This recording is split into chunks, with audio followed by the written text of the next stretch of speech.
Hello everybody and welcome back to On Point HQ, and a type of video I've not made in a good while. It's a hobby update video. I used to make these quite a lot back in the day when I first started the channel. Not quite so much anymore, but apparently it's what all the cool kids are doing at the moment, so I thought I'd have a go with my own hobby update video. So essentially this is what I'm working on at the moment, but not necessarily something or projects that will end up having videos made about them. It's just going to be interesting to see what else I'm working on outside of my usual fare. I think it's an unfair assumption that I only work on Bolt Action and Turnip 28, but that could be nothing could be further from the truth. I am working on several different things all at the same time. I'm quite varied and diverse, and not all involving sticking tufts and mud to Perry's miniatures, but I digress. So on to the first thing that I'm working on. Now, just to dispel the myth that I only work on World War II painting and figures, let's start off with some World War II painting and figures. Now, these are from the 0200 starter box, which I picked up a couple of weeks ago. Now, it came out last year, and it's a really popular game, and I'm quite late to it. I'll be completely honest, but I'm glad that I did pick this up because it's a fantastic game, and these miniatures from War Games Atlantic are stunning. They really are really nice miniatures. So I've painted 6 from 6 German sentries and 6 SAS. So I'll quickly run through what they look like. Here they are. So they're all multi-part kits. And some great poses, some great details. We've got an NCO, we've got a fell gendarme, we've got a chap smoking a cigarette, clearly focused on his sentry duties there. We've got this chap here who's looks like he's running somewhere. We've got a shouting dog handler, and we've got this dude with a torch. Now these are essentially sentries in 0200 hours. Essentially, 0200 hours is a game of sort of ultra small skirmish nighttime raids by the SAS, and we've got German sentries here to act as the enemy. But as soon as I opened the box, I wanted to paint these. These were so good, really crisp, detailed miniatures, and they painted up in no time at all. And recently, War Games Atlantic have very kindly been using these on their social media to let people know that the sentries and the SAS are back in stock. But these would work for Bolt Action, they'd work for Chain of Command, they'd work for any sort of any 28mm World War II game. Doesn't just have to be for 0200 hours. Great fun to paint. So they are the German sentries, and up next we have 6 of the SAS. Let's have a look at these. So we've got an officer and an NCO here at the end. I like to refer to them, if you remember the books from the 70s, the Action Man and G.I. Joe books, that's definitely Action Man and G.I. Joe right there. And then we've got a variety of different troopers. We've got a guy there with a Sten gun, a rifle, and a Tommy gun. Again, lovely miniatures, multi-part, went together really well, painted up, super nice. And I actually managed to paint some camouflage, which is not something I'm very good at all. But they were a lot of fun. So I'm currently working on painting up 2 more of the SAS and 4 more of the German sentries, and that will give me pretty much enough miniatures to play some games. Having watched quite a few battle reports, I'm really looking forward to giving 0200 hours a try. So that is the first thing we went up to. I'll be back in a second with the second. Now, anyone that's familiar with the Plastic Crack podcast will know that every year we have our annual gaming event, CrackCon. It's CrackCon 4 in October this year, and I'm going to be putting on a participation game of the very awesome Space Weirdos game. I absolutely love this game. It is brilliant, miniature agnostic, fantastic rules, fast paced, just a lot of fun to play. So I'm going to be putting on a participation game of that at CrackCon. So what I've been working on is building everything for it, the factions and the scenery.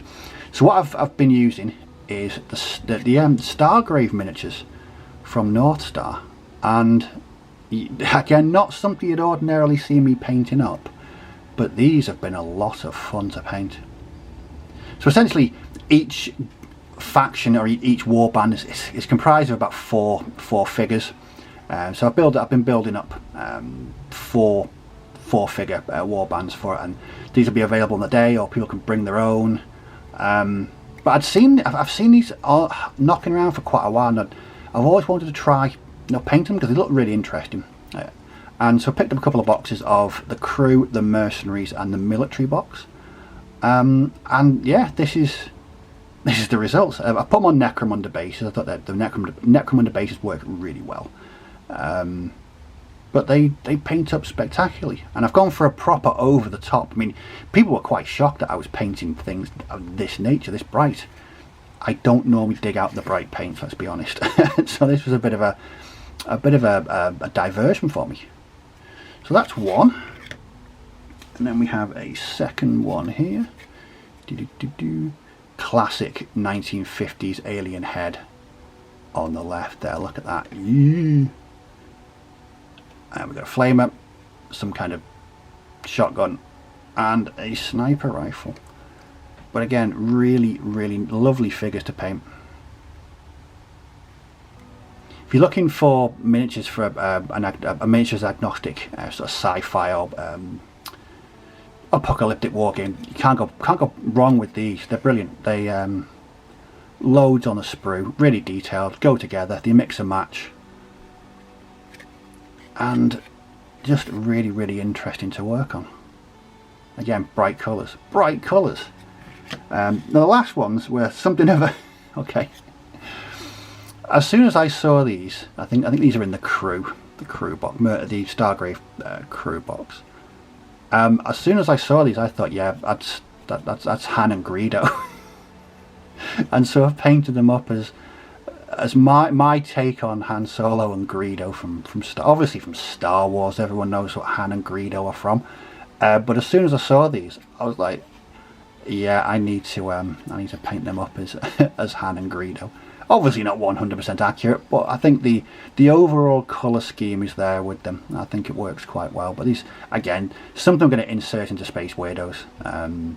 Some faux knockoff Star Wars characters. But I think they went, again, just a lot of fun. Sometimes you just need something that you don't normally work on.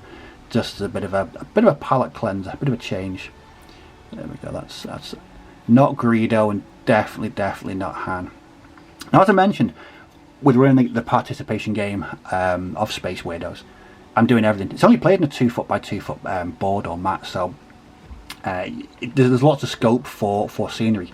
So I want to bring a whole purpose-built board with me. So I went a bit mad and bought all this. Now this is the Zone Mortalis Necromunda scenery by Games Workshop, and it's really rather good. It's modular, and it's intended to be used on the Zone Mortalis boards. You can either glue them down or temporarily mount them.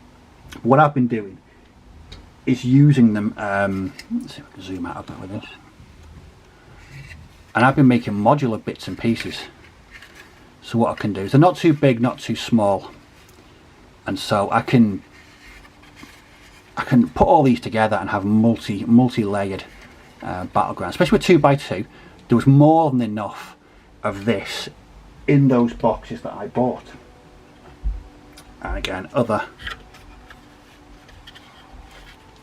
you just super glue it together. You don't have to. You can have it as individual bits and pieces. It is very modular. I've chosen to go for just sort of large modular bits that I can sort of combine with other bits and pieces. But I made quite a lot of it. This is just 3 pieces, and there's a whole lot more than this. In fact, on the screen now there'll be a picture of one of the setups. This was once I completed everything that I wanted, I very quickly put it together, and there's a couple of photographs on screen now of just the size of it, and you get that'll all be used on a 2x2 board. But this is fantastic scenery, and I don't like making scenery. It's not something that's ever really interested me. I'd rather cut corners and buy it where I can. So yeah, Zone Mortalis saved me for Space Weirdos. The next thing will be to paint all this up, which is going to be interesting because I don't like painting scenery, never mind making it. But I'm going to be able to do that really very simply. So that is Space Weirdos. Again, miniature agnostic. Just a very fun game. I'd recommend it. I would certainly recommend having a go with Space Weirdos. You can pick it up on Wargames Vault for about £5 or less. It's not a massive rule set, but it is. Everyone has played it has enjoyed it. It's a lot of fun. It's got a fantastic dice mechanic for combat and fighting, etc. So that is something else I've been working on. Up next is something else. Now, a couple of years back, Great Escape Games released their plastic Gunfighters box for Dead Man's Hand. I made a couple of videos about this when they came out, and because I absolutely love this box. It's fantastic. It's just one of the best plastic kits I've worked on in many years. Now, I painted 2 boxes 2 years ago and didn't think I'd need any more, and I still don't, but my friend asked me to paint up a box for his wife as a sort of small commission, because he wants us to all start playing Dead Man's Hand and What a Cowboy as well. What a Cowboy, a recently released game from Two Fat Lardies, again based in the Wild West, and is really good. So he gave me the box of Gunfighters, and this is what I've done. I hope he's not watching, because this is going to spoil the surprise. But here we go. As I mentioned, I absolutely love working on these. They're just such brilliant figures. Great kit to work on. They paint up so nice. So I painted up the whole box. And we've got this complete and utter total legend here. Shotgun and 6-shooter legend. It was great fun. I've not painted any of these for over 2 years now. So it was really good getting back to painting them again. I'd actually forgotten just how enjoyable these were. And these were done over the course of, I don't know, 4 or 5 nights, and not very long at all. I got to use a guy with the the bank robber with the bag on his head. I just think it's a great addition.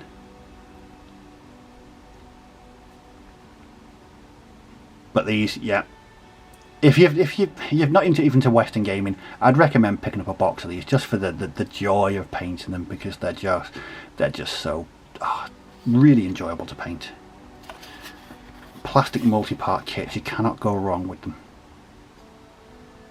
So they'll be winging their way to my mate's wife in the very near future, and I look forward to getting shot by my miniatures that I've painted. That's just not cricket, really, is it? There we go. I've got to say, I don't do sort of commission painting or painting for other people, so this was sort of a one-off. Very strange painting figures that I'm not going to use, I will admit. Hats off to you commission painters that can do that, because I found it very difficult. But once I was in the swing of things painting these, great fun. Now, I mentioned What a Cowboy, so it is something we are planning on playing, and I mentioned scenery. Let's just zoom out again. So I'm also, again, making some scenery for What a Cowboy. So I bought a bunch of TT Combat Western buildings, and they're nice kits. They're quite basic. So what I did is I got a bunch of coffee stirrers, and I glued the coffee stirrers to the building to give it more of a rustic wooden look, more of a realistic look. And this is a distillery, I think, if I can remember. Yeah, it's a distillery. And I just think it really enhances the building somewhat. Quite nice. We've got a bit of waste ground there for the stills and some barrels, etc. But I think I've got about 5 or 6 of these that I'm currently working on putting the coffee stirrers on. It's not difficult. It's just a bit time consuming.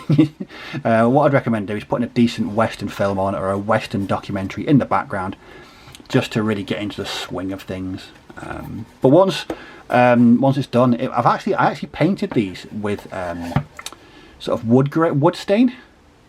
I picked up a couple of small bottles of Amazon, stained the wood, and then just dry brushed the entire thing. Again, not difficult. Easy, and as far as I'm concerned, with making scenery, I don't like it. I like painting, I like building it. But when I have to, I do I do like to see it done well. But there we go. So they are actually going to be another foray into Western gaming. Up next is something from a bit of left field. Now, if you follow me on social media, you'll have noticed over the past week or so I've been posting quite a lot of animals with weapons. That's right, I'm talking about Burrows and Badges. I started painting these a couple of years back. I absolutely love them. The metal figures, which I don't normally paint metal miniatures. I think people know that by now. These are an exception because they are completely phenomenal. Fantastic sculpts. They paint up so well. And I've been painting quite a few over the past couple of weeks, so I'm going to run quickly through what I've done. So I picked up another starter box. Here's the main guy from that starter warband, which is a knight's hair. Just a lovely sculpt. I have actually run out of superlatives to describe these Burrows and Badges miniatures. They're just lovely, really nice, just so crisp and detailed, full of character, and I just enjoy painting them. They're really nice. So that's the hair knight from the starter warband. Then we have this. This is a squirrel mage. She looks very angry. I wouldn't want to mess with her. She looks, yeah. But again, just full of character and just awesome, wonderful sculpts. Look at that face. Urgh. So, yep, squirrel mage, and then we have a couple of mice. We have this one here. So this is a shield maiden.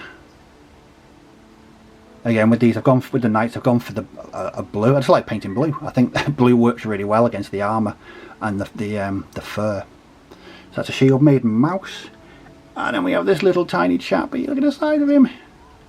He's tiny, but he's got a crossbow. But again, yeah, mouse knight. Really enjoyable to paint. Then we have a weasel with a crossbow. That's something you never want to come across, really, is a weasel with a crossbow. Bad things can only happen with that combination.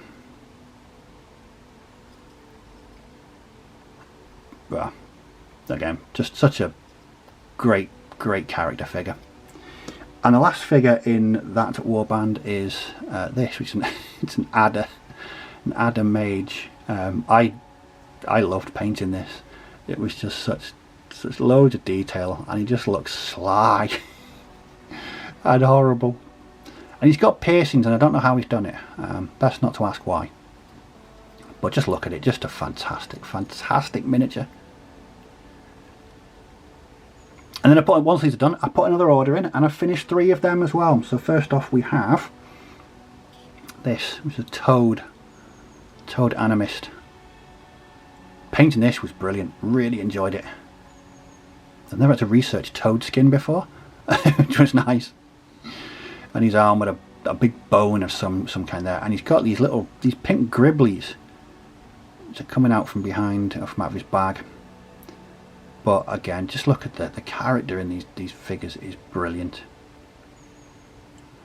So that was Toad. And then I completed another Hair Knight. This guy means business. Look at that sword. Yeah. Armour. He's got one eye. There's definitely a Watership Down vibe coming off this guy. Yeah, that's my traumatic childhood film. And the last one I've completed so far was completed today. It's this chap. It's the Beagle. He's a Beagle tracker. And again, I've never had to research Beagle fur patterns before, but I've done it now. Interesting search history on my laptop at the moment. But again, just look at the character. Just so good. If you ever want a palette cleanser or just something different to paint, I would highly recommend Burrows and Badges figures. They're just wonderful. Right, so that's pretty much what I've been working on recently. Again, I don't know whether these will be part of main videos. You'll probably see them on the Plastic Crack podcast, or on the Facebook group, or on some form of social media that I'm on. I always like to update people as to what I'm working on. But they're the 4 main things that I'm working on, or have worked on recently. Hope you found the video enjoyable. If you've got any comments or questions about this or wargaming, or whether you'd like to see any of these as part of a main video, just let me know in the comments below, and I'll certainly respond to all comments and questions. But thanks for watching, do take care, may your dice roll well, and I'll catch you in the next video, so bye bye for now.